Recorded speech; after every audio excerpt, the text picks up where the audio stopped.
Order with the Pledge of Allegiance, if you would please stand. Allegiance to the flag of the United States of America and to the republic for which it stands, one nation, under God, indivisible, with liberty and justice for all. Good evening, board members and members of the audience. The first item is on our agenda is an adoption of the agenda. I need a motion to adopt the agenda as presented. Second.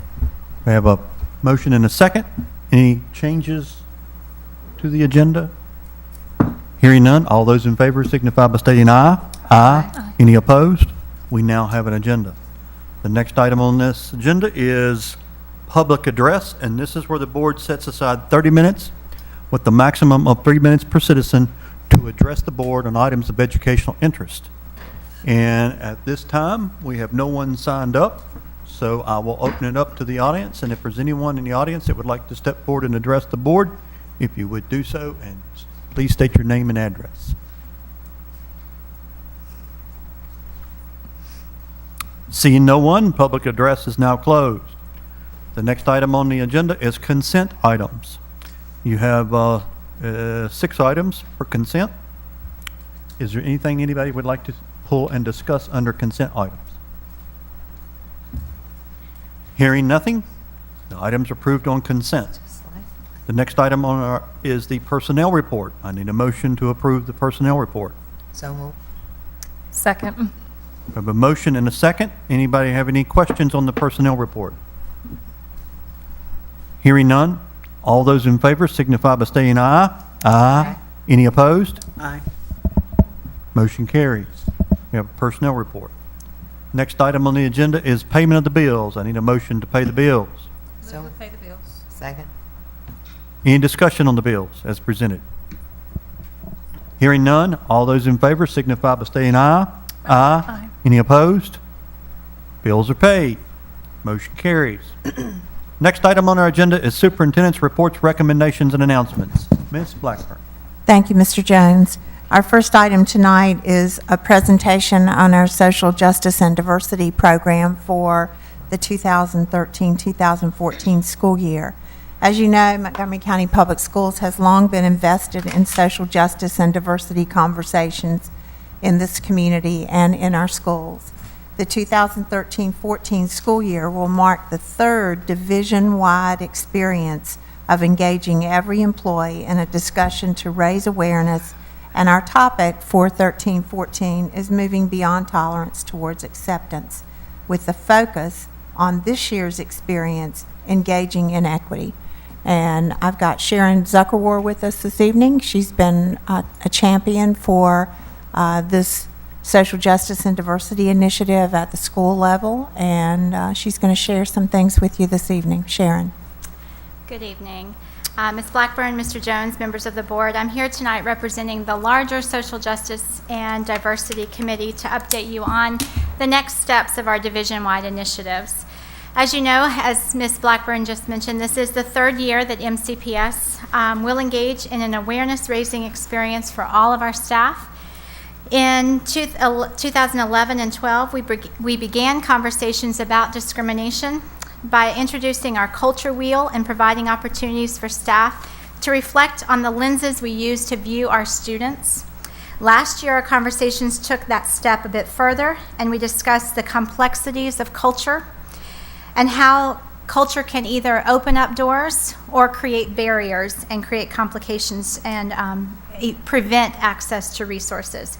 We used a mental model that you'll see on the screen here to discuss a strength-based approach to analyzing available resources for our students. And we also provided a pretty powerful illustration of our biases that we may sometimes bring to our students by making a comparison of a Picasso and a refrigerator. And we shared the story of everyone pretending they had just discovered a Picasso, a long-lost Picasso in their attic. And we asked just the simple question, what do you do with it? The majority of the room immediately said, we sell it. and we use the money to get the resources and the things that we need. I pay for my kids' college, we go on many vacations, and this is what I do with this newfound treasure that I have. And then we told the story and compared that to a group of teachers who got together and bought a refrigerator for a family who did not have one, who were making do with a cooler full of ice. And then they were discouraged a few months later to find out that the family had then sold the refrigerator and used that money to pay for a trip to see an ailing family member. And how upset they were and judging that they were that this family had sold that refrigerator. And so we had some very powerful conversations about the biases and our backgrounds that we bring to a situation, and trying to draw the point of access to resources and what do we do with things that we're given, and making sure that we're looking at the lenses that we bring to a story or a situation. I also wanted to share with you that this past year, the work of MCPS and the Social Justice and Diversity Committee was recognized by Virginia Tech as a program of distinction in their Excellence in Education Award program. And as you can see, Ms. Blackburn attended this event and received the award and the certificate late last spring. In addition to this, MCPS was also asked to present a roundtable session at the Virginia School Board Association at their Conference on Education in Richmond in July. And Judy Borelski and I facilitated this session and presented 5 times to full tables of participants from across the state about our efforts and what we're doing in our division. And we received positive feedback and shared many resources and some of our processes too for other divisions who are looking to do something similar around social justice and diversity. Reflecting back on the 2011-12 social justice experience, or I'm sorry, the 2012-13 social justice experience, we do collect feedback each year in the form of a survey. And we ask participants to provide information on the activities and the facilitation, as well as the process of the whole. And as you may imagine, our staff reflects many viewpoints from many different experiences and backgrounds. While some appreciate the efforts and the opportunities to get to know their colleagues and students a bit better, others are still not as comfortable exploring these deeper issues in their school environments. But ultimately, the goal is to provide opportunities to have these tough conversations and to challenge thinking and create learning environments for our students that is inclusive and accepting. Excuse me. The data collected is used then to drive the development of the next experience. And so in order to plan for this 2013-14 school year, we responded to the feedback to continue to focus on stereotyping and socioeconomic status. MCPS staff also indicated a need for skilled facilitation, so we have changed this year's training of principals and teachers, and that will include more conversation on resources related directly to facilitation of this experience. So we'll have smaller separate meetings that will be held soon to provide those school leaders the opportunity to focus on not only the experience, but then how the presentation works in their buildings, so they're a little bit more skillful about that, and be able to collaborate with their colleagues. Finally, the survey results also indicated a need for the experience to be earlier in the school year. Traditionally, it was introduced in late fall and November, and then wasn't introduced in the schools until second semester. So we've changed the timeline this year, and principals will be engaging with this soon, with the intent that all of this be completed by the end of the first semester, so everyone will engage in this experience by then. And finally, I'd like to share with you our goals for the 2013-14 Social Justice and Diversity Experience based on the work of the committee this summer and throughout the beginning of this school year. We are focusing on engaging with equity, and we're staying true to our MCPS model for effective instruction and our focus on engagement. However, we're also taking the time to talk about how we build relationships with our students, with each and every student. And in this discussion, in response to the staff survey, in an effort to respond to our staff, we'll focus on what we see and also what we don't see. So we'll further our understanding of what it may be like to live in poverty, and we'll also engage in thoughtful conversation about what it means to be colorblind, essentially ignoring such an integral part of who a student is. So truly knowing our students and building relationships to better understand each and every student will also increase our effectiveness when it comes to engaging students in their own learning in the classroom. And an important part of both of those pieces is the piece that I just put up between the two, is understanding how our students are motivated. When we understand what drives our students, then we provide better opportunities for rewards, for feedback, for praise, when we understand what it is that moves them forward and what they are working for. So all three of those pieces will be a part of our work this year. And then staff will be asked to create an action plan that focuses around feedback, like I just discussed, rigor with support, and self-efficacy, knowing that I can do this, answering that question yes, acknowledging the things that they already do to relate, engage, and motivate, but also being intentional about the next steps to build on these instructional components. So to close, I'd like to share with you one of the activities that we'll actually be doing as a part of this work this year. And if you don't mind, I'm going to ask 4 of our directors to stand and join me. I think Dr. Graham was supposed to prep them ahead of time to know that we did that. So that they will play along in true form, as educators do. This is an activity actually I did in my classrooms for many years, and as a former elementary teacher, you may imagine that sometimes when our students come in off the playground, they have bumps and bruises and scrapes and things like that. And so this particular day, we'll pretend that it was a pretty gnarly experience on the playground, and many of my students are coming in and they have injured themselves in one way or another. So as we go through this experience, I'm just going to ask them how they got hurt on the playground and what is happening with them today. So what happened, Lois? What happened on the playground? Playing kickball and somebody pushed me and I scraped my knee. Oh, It hurts. Oh, I can tell. It really is hurt. Let me see that. Oh, I'm so sorry that happened. That's right. Let me put a right there. All right, Jennifer, what happened to you?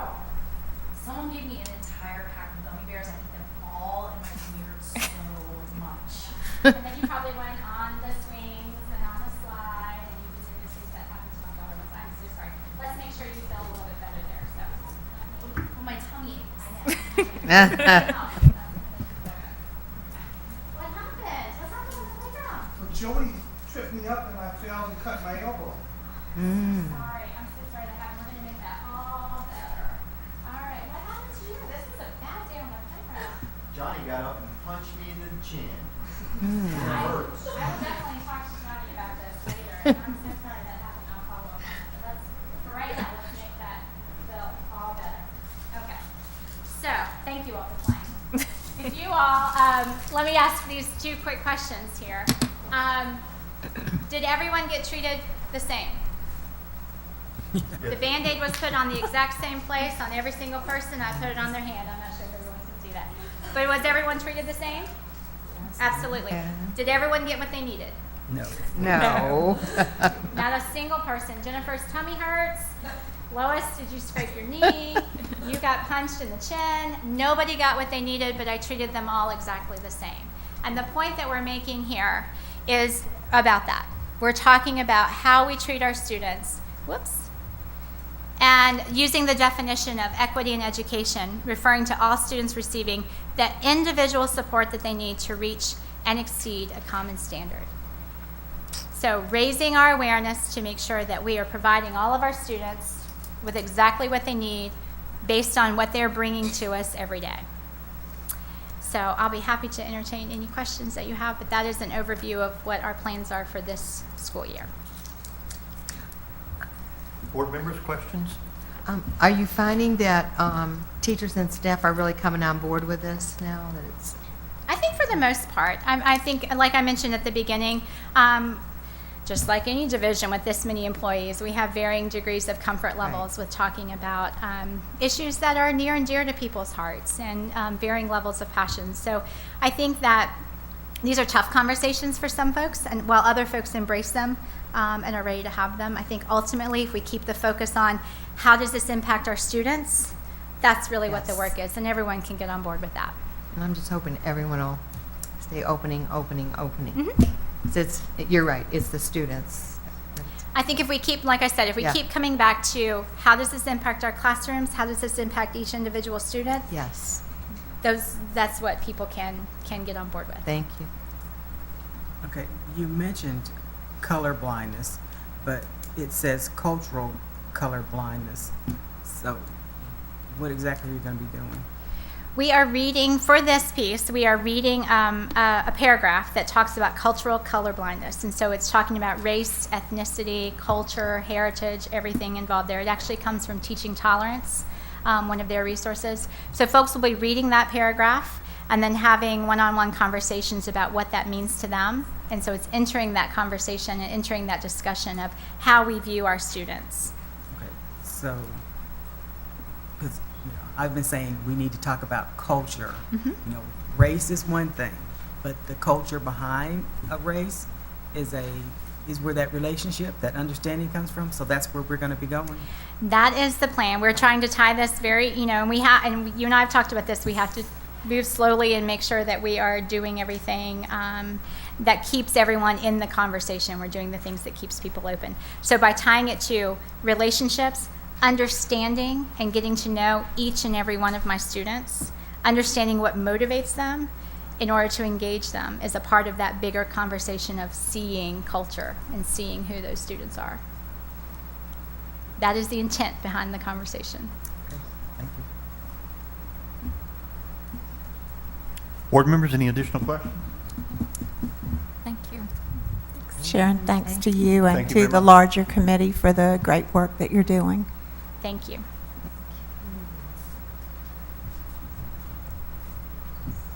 Next item is an annual event. Actually, our Winning Choices season is coming up, and we're going to ask the board this evening to approve a resolution in support of Winning Choices. We've been fortunate at Montgomery County Public Schools to have a broad-based community group that's very interested in supporting character education in our schools. And for the past 14 years, our student assemblies and community events have occurred with the support of 4 local Rotary clubs, the Virginia Tech Athletic Department, the Virginia Tech Corps of Cadets, and school system staff. And in conjunction with this event, business and Rotary groups have donated awards in the form of gift certificates to recognize individual student essays that have described how good character traits help them make winning choices. So again, this year we have brought to the board a resolution to celebrate Winning Choices Week. The focus of activities this year is to show good character not only every day, but also where our young folks are spending a lot of time, which is online, on Facebook, or Snapchat, in emails and texting. So your board update for this week included a list of upcoming activities that are going to be going on at our schools, and also included an evening presentation for the community. And that evening presentation will be on Monday, October the 14th, beginning at 7 p.m. at the Blacksburg High School Auditorium. The speaker is Dr. Samir Hinduja, and he will provide an overview of adolescent technological concerns, including social networking with sites and cyberbullying, and that one's for the community. But during the day, we'll be doing comparable presentations for our middle school students and for our high school students. And I believe we included those dates and times in your board update as well. So I presented the resolution this evening for your consideration for action. Motion to approve. Second. We have a motion to approve and a second. Any discussion on the resolution? It's very All- exciting. All those in favor signify by saying aye. Aye. Aye. Any opposed? Motion carries. Our next item is an update on Advance Ed. As you know, we are on a countdown to the on-site review by Advance Ed, which will occur from November 10th through the 13th. And Dr. Graham will provide you with an update on our progress and what to expect during the next few weeks as we continue the countdown to the visit. Lois. Good evening, board members. Thank you for having us tonight. I also am representing the Advanced Ed team, And what we wanted to do was simply update you on what we've been doing to get ready for this Advanced Ed visit. Most recently, we took some drafts of our work to the Student Achievement Team and shared that with the Student Achievement Team in order to get feedback from across the district, because that team kind of represents everybody from across the district. So we got feedback that helped us go back and work on some of the documents that will go to the Advanced Ed team, specifically our notable achievements and direction that we might want to go in the future. We also, the schools have been working hard as well. The district does reports and the school does reports. So each school has already completed a self-assessment, a stakeholder diagnostic, and an executive summary that describes what their school looks like. So then we went to a full day of training, which was held on the 18th of this month. The people attending that training were myself, Rhonda Baker, Jennifer Weaver, Laura Williams, Megan Marshall, and Rochelle came back to join us for that. Rochelle is going to help us with some of the details for the housing and the meals for the team. So that was a very good day in that it gave us kind of information to let us know that we're on the right track and doing what we're supposed to do to be ready for the visit. Right after that, then we met by phone with the visiting team chair. That person's name is Carolyn Anderson, and she is from Georgia. And we do not have all the names of the team members yet. When we do have that, we'll let you know. But there will be 6 team members that come and visit us. 3 will be from out of state, and 3 will be from within state. So we met with her by phone to start talking about how we're going to schedule things. And of course, they want things scheduled a certain way. So we're beginning to work on that document. And then subsequently, we had some follow-up meetings to work on those schedules. A couple of things that we learned at that meeting is now the team uses what's called an effective learning observation tool. And I attached that tool as an attachment in your board docs so that you can look at it specifically. But now the focus is less on interviews. When Advanced Ed came and worked with us before, the focus was to interview as many people as they could within the school division. They still do interviews, but the focus is more on going into the classroom, putting yourself in a student's role, and looking at how engaging that classroom is and whether that classroom is meeting the needs of a student. So the members will go into classrooms. They will stay for about 20 minutes in each classroom, and they will each do 4 or 5 classroom visits. And they'll use the observation tool that has questions on it like, did you have opportunities to engage in discussion with the teacher? Were there opportunities to revise your work? Were there opportunities to use technology? So very much an observation from, are you meeting the needs of students? Then they will score those observations, and that will be a part of our review. They also now use something called the Index of Educational Quality, and what they're trying to do is move away from a system of labels and go more towards averages of scores. So they will average our standards, our indicators, and the criteria from those visits. We have not seen what that looks like yet. It's new to Advanced Ed, and it's new to us, so we'll be finding out. What are our next steps? The schools right now this week are working on their stakeholder diagnostic reports. They're finalizing all their reports, and we're trying to finalize our reports. Then we're going to share the Elliott that I just told you about, that learning tool, with all the principals at upcoming principals meetings this month. Then the principals in turn will share that with the teachers, so that when the team comes in to visit classrooms, the teachers will have that observation tool and know exactly what the team is looking for. We also will identify lots of documents that we will put on a jump drive and give the team that they can use as evidence, documents like the 6-year plan. And then we will finalize and share the schedule.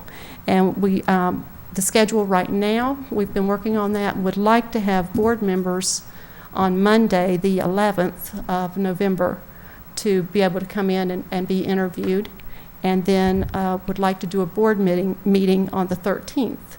Both of those, I thought 12:30 might be a good time. So I think that's in your agenda later on tonight. And so our final piece, of course, is to host the visit.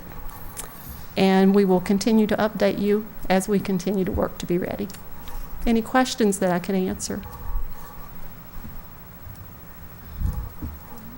So board members would have an opportunity to have an individual conversation with the visiting team on Monday, and then the 12:30 proposed meeting on the 13th is their exit interview or Almost. their exit report to the Right. board. Right. And on the Monday, we can do, because there will be 6 members, we would divide board members into teams of 2. So those are scheduled for 12:30? That's what we're proposing. Are there going to be alternate times for people who can't get away Right. from work? We could look at that if we need to. Yeah, I mean, I think Yeah. we've got some members here that can't, are going to have to do it after work hours or later in the evening. And then, of course, for the exit report on Wednesday, we have to have a quorum. So we need to come up with a time that at least 5 board members could be present. 4. 4, sorry.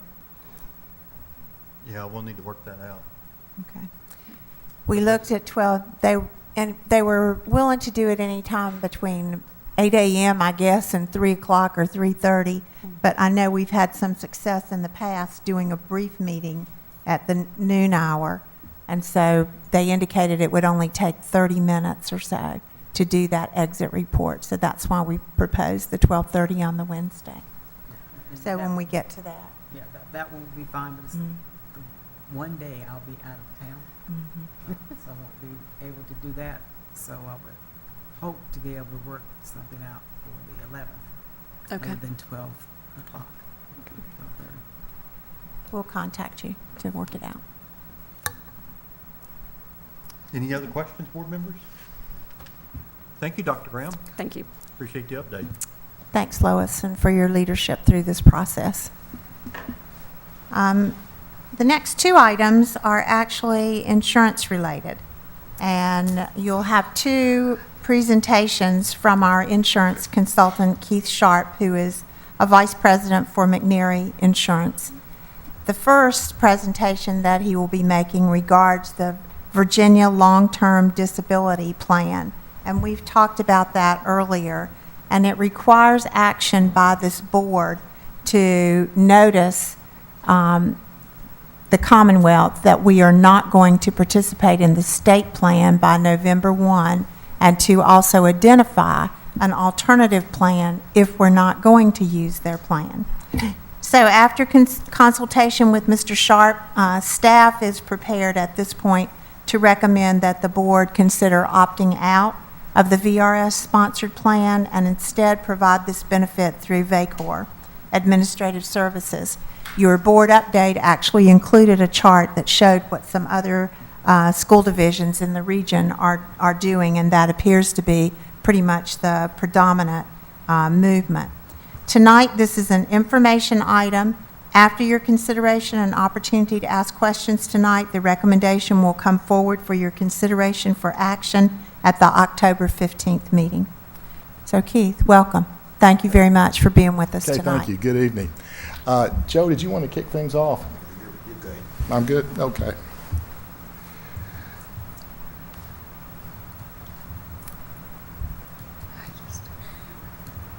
Get on past the... Basically, what we did is we did an evaluation of several alternatives to the state plan, which is currently insured by Unum. The plan that we felt like was most competitive was the standard. And again, this is going to be available to employees as of January of 2014 that would opt into the short-term and long-term disability plan. One of the requirements into opting out is that the new program has to either meet or exceed all the provisions of the Unum or the state plan. The standard plan does that and exceeds it in many areas, which we'll go over. The pricing component, which you can see up there, is also more attractive. The state plan with Unum, the way they price it is per $100 of payroll, 39 cents, basically for your teacher, your certified personnel. The other bus drivers, what have you, is at a higher rate of 91 cents per 100. The standard just gives one composite rate for all employees. It's at 37. So it is much more attractive than what's in place under the state plan. And the other attractive component to it is the rate guarantee. Right now, the state plan is just guaranteed for 6 months in terms of the rate itself. As entities opt out of it, I think you could possibly see the rates that they're quoting continue to go up. They're not guaranteeing it. The standard will guarantee this 37 cents per payroll for 3 years. And at that time, they will evaluate. Hopefully, more plans will be coming into the standard, which will allow that rate to maintain, if not, hopefully, possibly be reduced. So, question. So you're Yes, saying ma'am. the coverage, the 37.37 cents per 100, that's for all employees? Yes, ma'am. And that, as new employees that come on as of January 1, I guess Tier 3 employees is how that is categorized. So it doesn't affect people who are already in Virginia retirement system. It's January 1, 2014 forward, new hires. Yes, ma'am, that's correct. Or if somebody else wanted to opt in to the new system, there's an opportunity to do that. But basically, it's for your new employees. Yeah. One other thing to mention with this is if you decide to opt out of the state plan, you've committed. It's irrevocable. So, but we feel like the negative to that, given the opportunities that are out there, is a minimum, and that this is a good way to go. What we've included here is some of the provisions. As I said, the condition is that all the provisions meet or exceed. What we've just listed some of the areas, particularly it's just within long-term disability, where the contract provisions of the standard plan exceeds what's in the state. So you're looking at a stronger contract, a lower cost with a longer guarantee. And I think quite a few other school districts have decided and looked at it and are making a similar decision. Do we know what some of the school systems in our expanded area are? Yes, ma'am. I'll tell you, I think Joe has that information for you.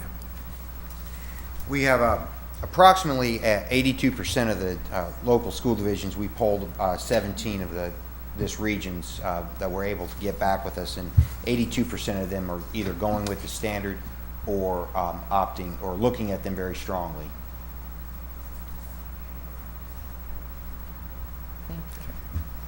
Okay. Any other questions?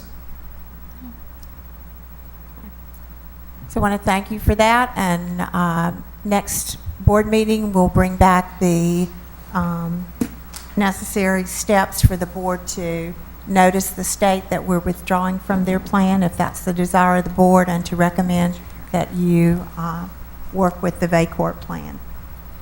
Well, I do have one question. After 12 months on the long-term disability, it says that the worker, I guess the employees' earnings are reduced by 50%. That's what we're paying. We'll only pay 50% of their salary after 12 months if they are on extended leave. It's in the second bullet. I'm not sure. That has to do with offsetting of the disability benefit. And again, this is an improvement. This is somebody is out on claim. If they return to work and they have any income, ordinarily it's a dollar for dollar offset to the disability benefit. With this, it's only 50%. So that's an enhanced benefit. It has to do with people who actually are out on disability claim. Okay. Longer than a year. Yes, that's Okay, correct. so after a year, their benefits are reduced by 50%. That's correct. So they would only get 50% of their pay or whatever their... That is correct, which is, again, is stronger than what the current plan offers. Right, okay. Yes.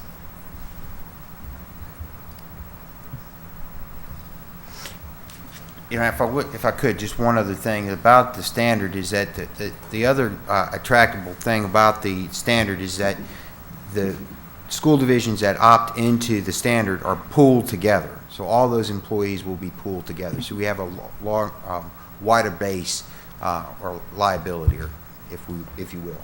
It's spread out. Yeah, Standard also has quite a bit of experience rating this type of risk in other states, so it's not like they're just throwing out a rate without experience on how to accurately price it, and so we feel pretty confident that they're given a rate that can be supported. Okay, thank you very much, and we're going to move on to the next presentation that we've asked Keith to do for us tonight, and it is the item E, self-funded insurance. And the idea of funding employee benefits plan through self-insurance has been discussed previously by the school board. It's been a topic of conversation with the Board of Supervisors, and a presentation was most recently made to the board in February of 2013. I'm bringing it back to you this evening, first of all, as a refresher, and to have our consultant share key information and provide you with an opportunity to ask questions. I would want everyone to know that this is not about the benefits plan itself. It's about how you, as the employer, choose to fund the benefits that we provide for our employees. Following the presentation this evening, I plan to bring this topic back for the board's discussion and consideration as to whether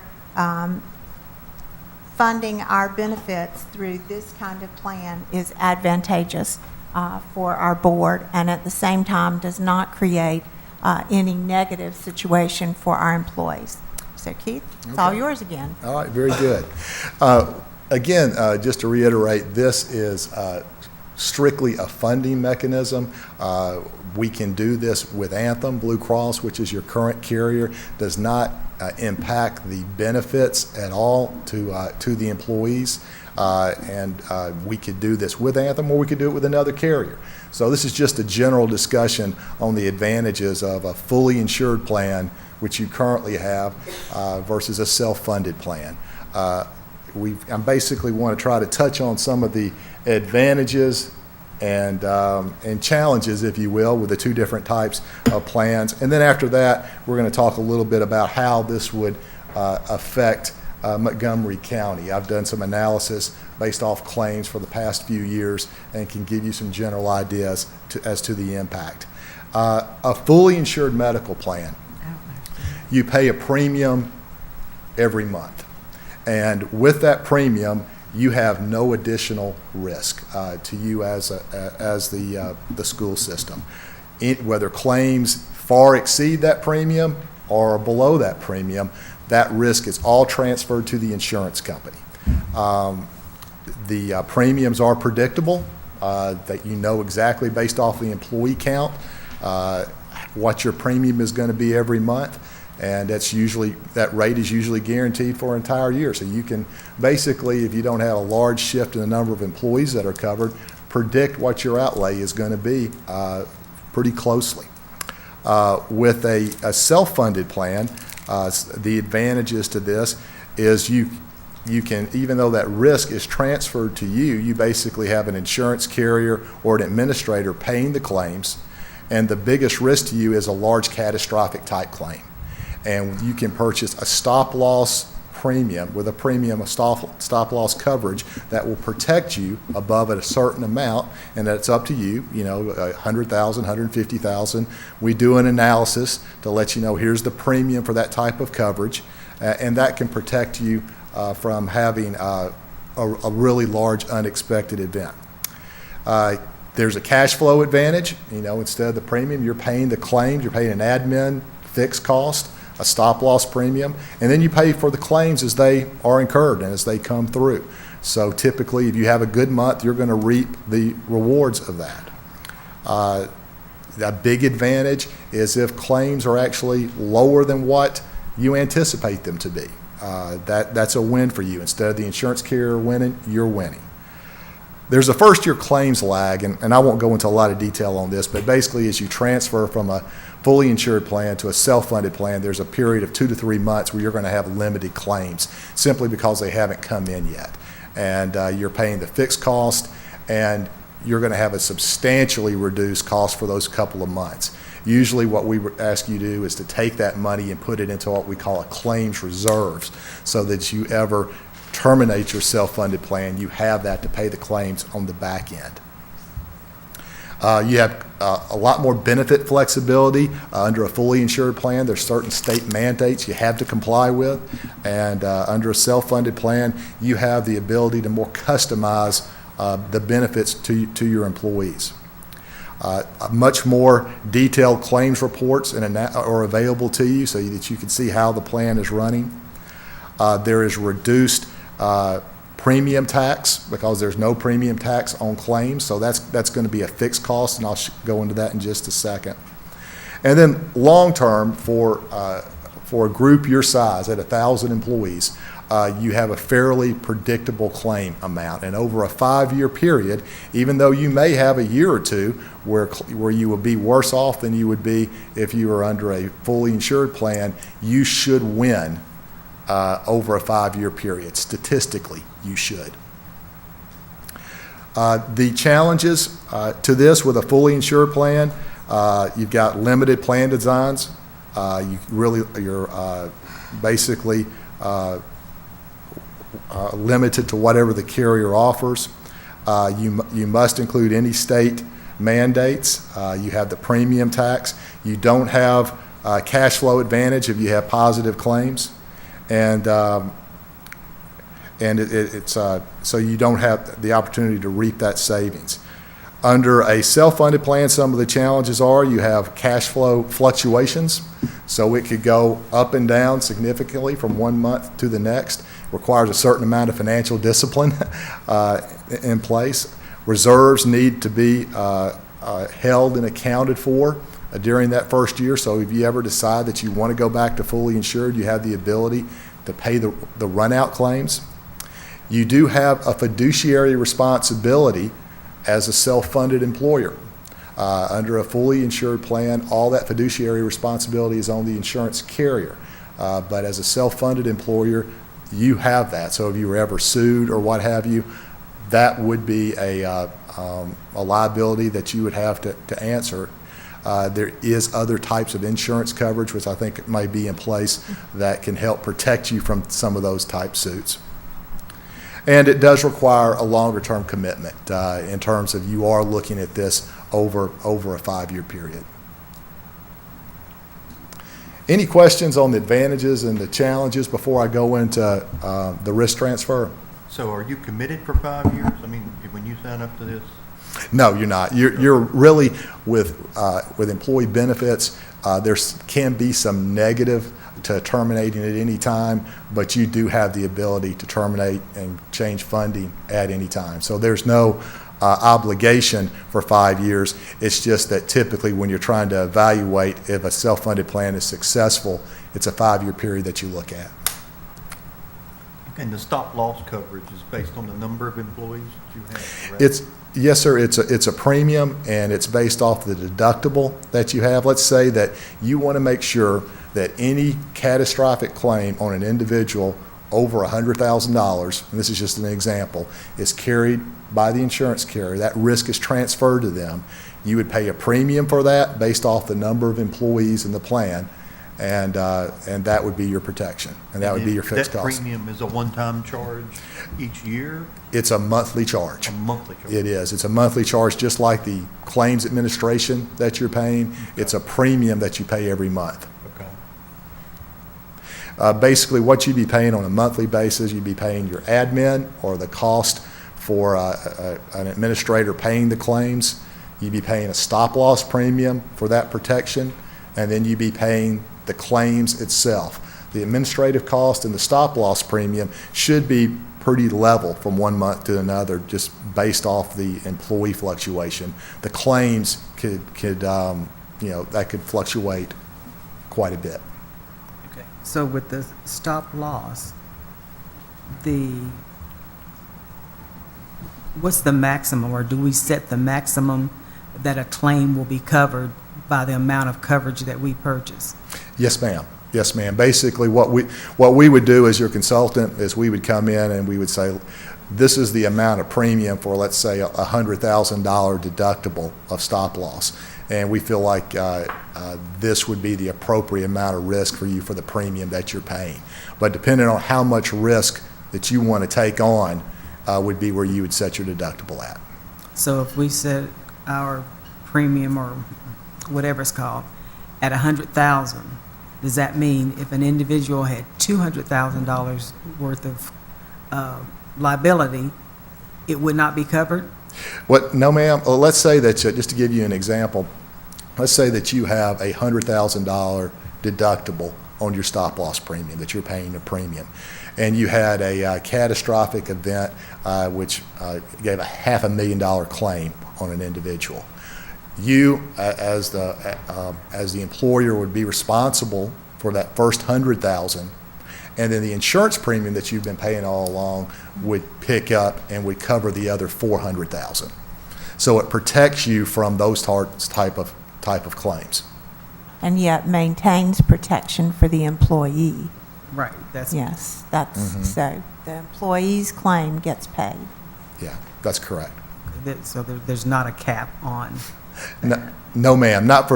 Basically, you have total flexibility to set up any type of plan design, just like you currently do under a fully insured relationship for the employees. This is just a matter of how you fund the program.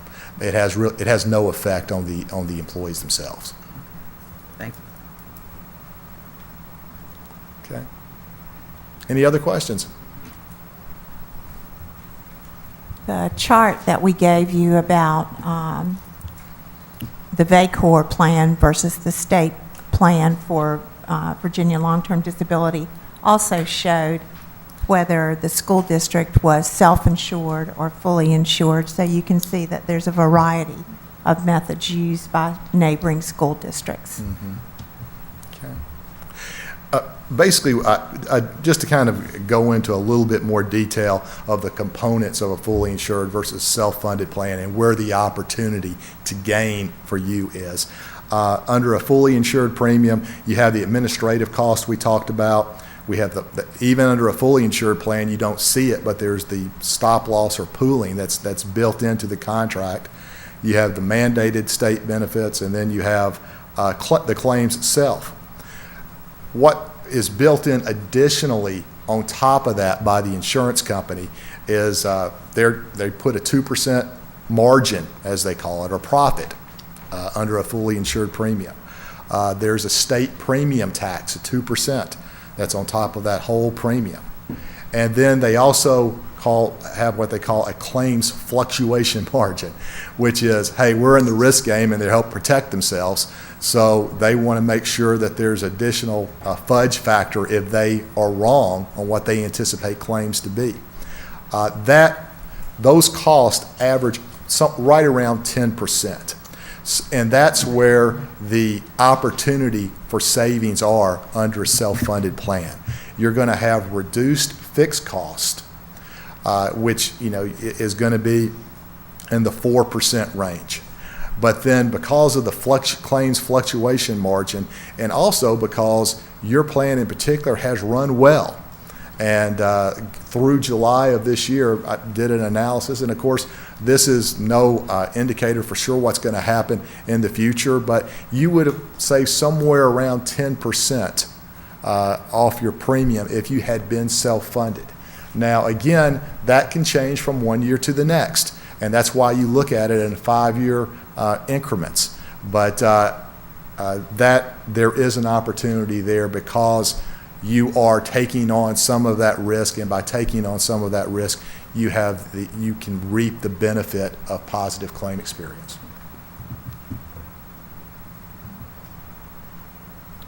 Okay. Any other questions? I don't know whether this is a question for you or for the superintendent, but is this also being discussed with our people, staff people, the MCEA, or with the teachers that are meeting with you? We have scheduled an insurance committee meeting. Joe, what day is it? October 10th. October 10th, to share the exact same information with the insurance committee that we're sharing with you this evening. And the insurance committee is made up of staff and administration, It's teachers? representatives from the MCEA. Joe, you might elaborate. There's 2 board reps on that, on the insurance committee, 2 board member reps. Yes, ma'am. There's members from each of the covered classes, if you will, as well. The Okay. teachers, the maintenance, custodians, so Excellent. on, Okay. Thank are you. all there, are all invited to. Okay. Yeah, I'd like to hear how people are feeling after that meeting. about Yes, ma'am. it. Thank you. Well, again, I think it's important to know that it does not change your benefit plan unless the board chose to change the benefit plan. Sure. It changes how you fund the plan. Right. Okay. Any other questions? Additional questions? Thank you. Okay, thank you. Keith, appreciate you being here tonight. Yeah. Thank Yes, you very ma'am. much. Thank you. Yes, ma'am.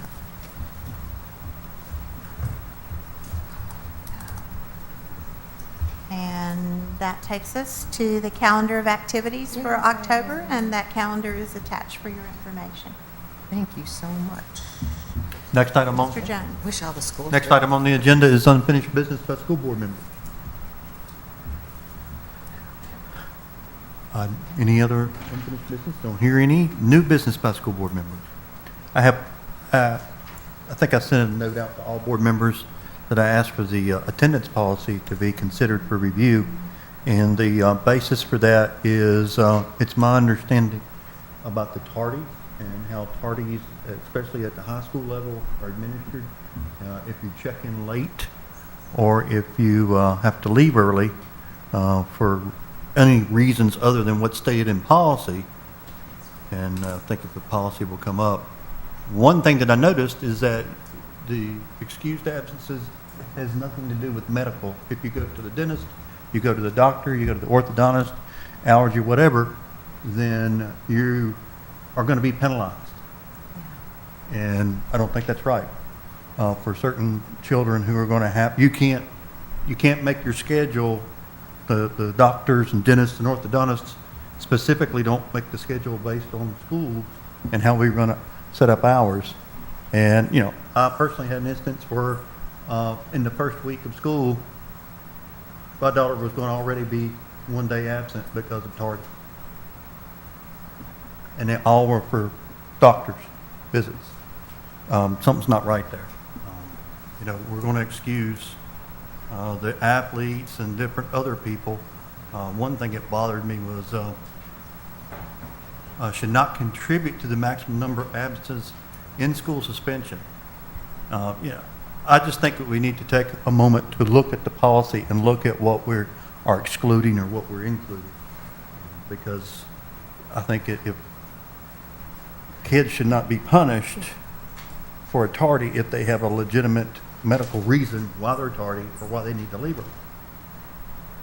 And what you're saying is, I don't have children in the school system anymore, but that there is often not available appointments after the school hours. Yeah, they're not going to do it after school hours, especially I know some of you call and you have to make the appointment and you go when it's available. Sometimes it's early in the morning, but it's rarely after school.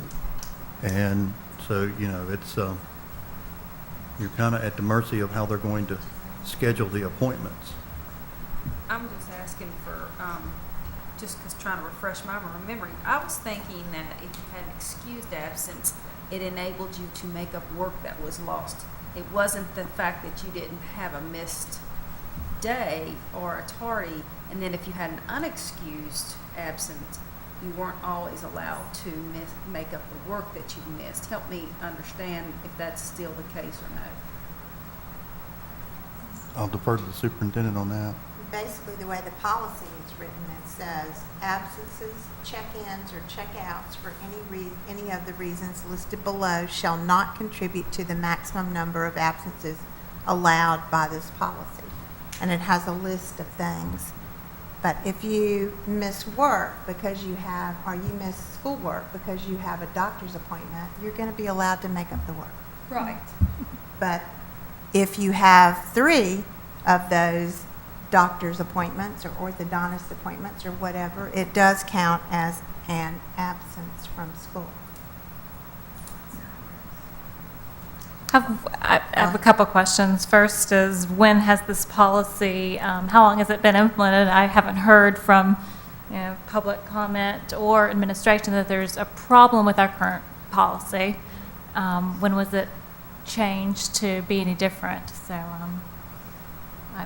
Well, the policy was adopted in April of 2004, and it's had several revisions. I suspect they've been revisions that have been driven by statute and not any significant change in the actual administration of the policy. The last revision to this policy was June 2011. so seems like it may be working okay, but I haven't heard. Well, I don't think it's working okay. I don't think a child should be, if you have to go to the dentist, and then you have to go back to the dentist to have work done, or you have to make repeated orthodontic appointments, or whatever. Maybe some people haven't complained yet. I don't know. Maybe they don't. But I don't think that a child who is going to try, and we're trying to promote these children being healthy, are going to the doctors for various reasons, going to dentists for various reasons, and if they have to go 3 times in the semester, they start getting behind absence. But yet kids who go to Virginia High School League activities and sponsor field trips and maybe miss as much or more than you go for doctors, then to me there's an inequity there. I personally think that there's, Yeah, I would agree with I you agree as with well. that as long yeah. as you have a doctor's excuse. Right. Exactly. Because I do think there is a lot of. Exactly. I agree that you need to bring the excuse. Right. But Exactly. I don't And- think kids, And you do know kids are really smart at creating their own doctor's excuse and technological savvy on that too. well, that's And true. it seems like it would be an administrative nightmare. You're opening up a long list of things that, who are we going to pay to keep track of these slips Well, it's the same thing. Who are we paying to keep track of these things down? It's not easy now is what I'm hearing. But the reality. That's the reason why it may need to be reviewed. I mean, I remember way back when my kids, now 49 and 51, were here in school, and we had to actually change the doctor we went to, because the first doctor we used, we couldn't really get to see other than during the school day, so then we had to change doctors to go after school day. But if there are indeed some medical situations where they have to go during the school day, and I don't know how we affirm that, I think then our students should be allowed to go and not be penalized. Well, you But I have, don't know how you deal with that. you have 18 days in a traditional school schedule that you can be absent without losing credit. And in a block schedule, you have 9 days. Yes. So that would mean if you missed three whatever checkouts or check-ins, 3 tardies, in a block school for 9 days, you'd have to have been tardy 27 times to actually be in any kind of jeopardy. And in the regular schedule, this regular 7-period day schedule, you'd have to have been checked out or check in late 18 times 3 to be in any kind of difficulty. I don't know that Mr. Jones is saying that it necessarily becomes a problem as far as going over the threshold of absences, but there's an equity issue here. And I agree. You know, it's not just that the doctors and dentists and whatever other professional that you may need to see don't do their hours around the school hours. I worked second shift for 10 years. I needed to be at work, so I needed to take my children to the doctor during the day or the dentist during the day. So it's not just working with the, it's working with the parents too. Right. Yeah. As an athlete, yeah, there were times that I was out many times during a quarter, especially when you get into the end of the season and you're going to regionals and districts and state, you know, and then you have other issues that you may have to deal with. It's equity. You know, we need to be treating the children the same for, you know, any excused absence. Absolutely, there needs to be documentation coming from the doctor's offices. Right. So I don't see where it's that big of a deal, but I do understand, you know, parents trying to work around that unbelievably when you don't necessarily have to. Make the appointment, take the child where they need to go, and bring them back to school or take them out early. You know, So what It do you just shouldn't be propose? counted against them. right. No, it shouldn't. That's my Do you want point. to make a motion? So Does this need a motion or what? This is I no need to, business. I need to bring you a Right. policy back if it is Right. the consensus of the board that you want to modify your policy. No. Yeah, I would like to have us discuss it. So I hear at least three that would like to hear it. We got several people missing, but So if we bring you back a policy that adds another letter in there that includes documented medical appointments, that's what you're asking? that's what Yes. that's what I'm looking for. Okay. Okay. We'll bring that back for the That it- board's that consideration. Documented medical Appointments. should not count against them. Okay. In that list of A through I, you'd just like for me to add documented medical appointments. I'll bring the policy back for your discussion and consideration. Thank you. I would like, maybe in addition to that, some feedback from the administration on how they feel about that being added into the policy. Be glad to do that.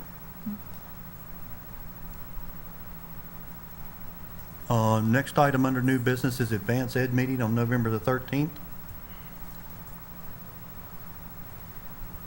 We're trying to see if we've got a quorum that could be present at that time for the exit report from the advanced ed group.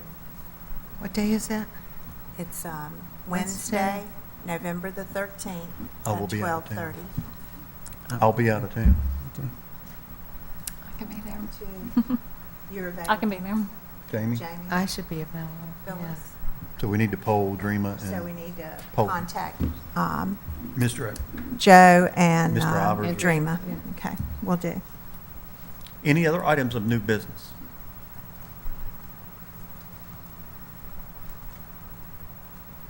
Hearing none, we'll move to announcements and information. Board members, any announcements or information? I'd like to congratulate Phyllis Albritton on her award this past Saturday evening at the banquet. Congratulations, Phyllis, well deserved. Oh, that's very, very shocking and very humbling, really. Any other announcements and information? Mr. Jones? I'd like to draw your attention to the one that's written in your board agenda. Yep. The Blacksburg High School dedication ceremony will be on Sunday, October 6th at 2:00 p.m. It's followed immediately after about 30-minute program with tours of the building, which are open to the public. And certainly the entire community is invited to join us both for the program and for the tours, or just for a tour if that's what you'd like. The Auburn High School dedication program will take place the following Sunday, which is Sunday, October the 13th, and it will begin at 3 p.m. And again, the process will be the same, with a program of about 30 to 45 minutes in length, followed by tours of the building for any and all from the community who would like to come and see our newest schools. Any other announcements or information? This has been a really short meeting. And Mr. if I go Chair. to adjournment, it'll make it even shorter. Go So for it. moved. Second. I think I hear an adjournment, and I hear a second. Huh? Oh, well, okay. If you want to talk about it or not. The November 15th, our VSBA conference in Williamsburg on Wednesday, it's Wednesday at 11 o'clock. Yes. Wednesday at 11 o'clock is when we'll have which group is it that's performing? It's the KIPS Kids group, that's right. band group is going to be entertaining in the lobby of the conference hotel at 11 a.m. on Wednesday. Oh, wish I could be there. And we have the Tuesday meeting before that. So the question on the table was, would we like to start early on the Tuesday before that to enable board members to travel to Williamsburg? Yes. I thought the conference was the next week. Mm-mm. The next week is Thanksgiving, isn't it? Thanksgiving, it's always the weekend Right, before. that's what. Okay. No, I just got some information about some training that was going to take place there on the 22nd. It's Yeah, the that'd be- 20th to the 22nd. Right, you said the 15th. Oh, did I say the 15th? You did. Okay, Yeah. I'm sorry. Okay, see, you Well, just, wait a minute, maybe I'm wrong. Isn't the board meeting on the 15th and the VSBA on the 16th of November? no, it's the next week. The board meeting is on the 19th. The 19th, Nineteenth. that's Yeah, what it is. okay, you all just And the gave me a heart attack. You know, somewhere in the room, I'm not sure where, but I'm here. So we can Join add it. Tuesday night to our accommodations. So that's what I'm asking. Do we want to begin early? I would like to. Do we need to put that under, I think you need, I mean, what time do you want to begin? So, and the reason is so board members can still travel that evening down, late evening to travel down there to, we should have at least a few representatives to hear the KIPS group sing. Otherwise, there won't be I did that anyone a couple from years our, ago, and it's much easier than traveling in the evening and getting there. I enjoyed it better anyway. 6? It's okay with me. I'm okay with it. I'll I'm try. not going. Hmm? I'll try. Okay. All right, we'll talk with convene at Ms. 6. Convene at 6. While we Okay. just double check with Mr. Ivers and Ms. Foster. Will do. Okay? Thank you for reminding me. Okay, anything else? Motion for adjournment. So move. Second. All those in favor signify by saying aye. Aye. Any opposed? We're now Hey. adjourned. Hey, hey, hey. So-